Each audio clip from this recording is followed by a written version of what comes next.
Question number 5 क्या है, जरा सा देख लेते हैं कि किशन ने एक बैंक की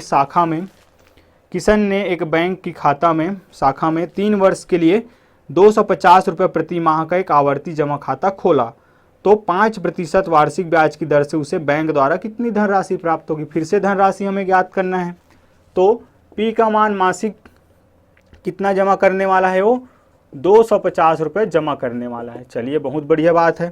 और उसके बाद जो ब्याज दर है आर कितना मिलने वाला है, आर मिलने वाला है उसको स्टूडेंट 5%। कितने दिनों के लिए, तो एन का मान है आपका 3 वर्ष, मतलब कि 3 गुना अगर मैं 12 करता हूं तो 36 माह इसका आंसर आएगा। तो एन का मान भी हमें ज्ञात हो गया। आइए फॉर्मूले में जरा रखते हैं। इसलिए ब्याज interest I is equal to P into R divided by 100 into n plus 1 divided by 24। हर बार इस फॉर्मूले को आपको लिखना है स्टूडेंट, कभी भी मिस नहीं करना है। आप बोर्ड एग्जाम के पॉइंट ऑफ व्यू से सोचे या आपके होम एग्जाम के पॉइंट ऑफ व्यू से सोचे, मेंशन करना ही करना है। चाहे आप चैप्टर 8 में मैं बता रहा हूँ या चैप्टर किसी भी चैप्टर में हो, आपको कभी भी भूलना नहीं है। आइए देखते हैं इसको, अगर मैं आगे बढ़ाऊँ तो क्या लिख सकता हूँ मैं। आई इज इक्वल टू हो जाएगा पी का मान 250 इंटू आर का मान 5 डिवाइडेड बाई 100 इंटू एन का मान हो जाएगा आपका 36 इंटू 36 प्लस 1 डिवाइडेड बाई 24। आगे बढ़ते हैं। आई का मान मिल जाएगा आपके पास, ये तो हो जाएगा कैंसल 0 से 0, और ये हो जाएगा आपका 5 1 जा और ये हो जाएगा 5 2 जा, कैंसल हो जाएगा। तो यहाँ पे बच जाएगा आपके पास 25 डिवाइडेड बाई 2 इंटू, ये दोनों ही 12 के टेबल में आते हैं, तो क्या मैं 12 से काट सकता हूँ? बिल्कुल सर, काट दीजिए। तो 2 से, और ये 2 टाइम्स और ये 3 टाइम्स, इस तरीके से हमारे पास क्या मिल जाएगा, ये मिल जाएगा अपने पास 3/2 और 3 के साथ मल्टीप्लाई में रहेगा 37 रहेगा स्टूडेंट।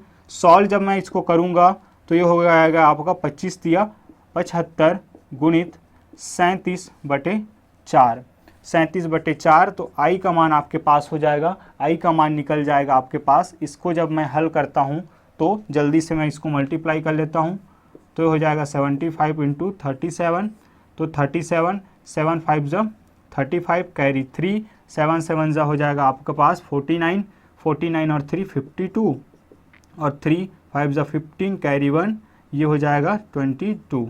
तो इस तरीके से 5 7 7 2, ये हो जाएगा आपके पास 2775 रुपये बटे 4।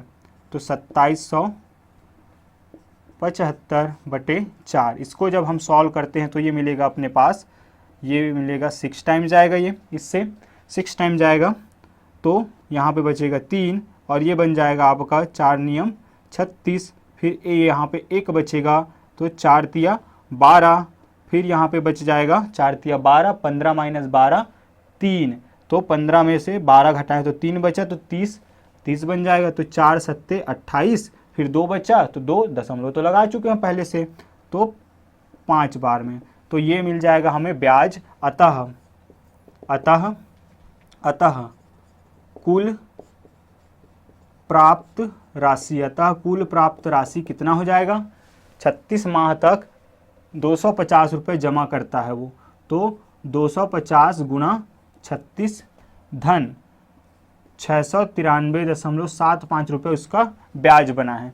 आइए स्टूडेंट, इसको जब मैं हल करता हूँ तो ये हो जाएगा आपका 25 के 150 का 0 हासिल गया 5, 25 दिया 75 और 15, तो 9000 रुपये यहाँ पे आ जाएगा, और ये 6,693.75, तो इस तरीके से आपको मिल जाएगा 9,693.75 रुपये आपका ब्याज समेत जो राशि आपको मिलेगी कितने वर्ष पश्चात, 3 वर्ष पश्चात। आइए थोड़ा आंसर मैच कर लेते हैं।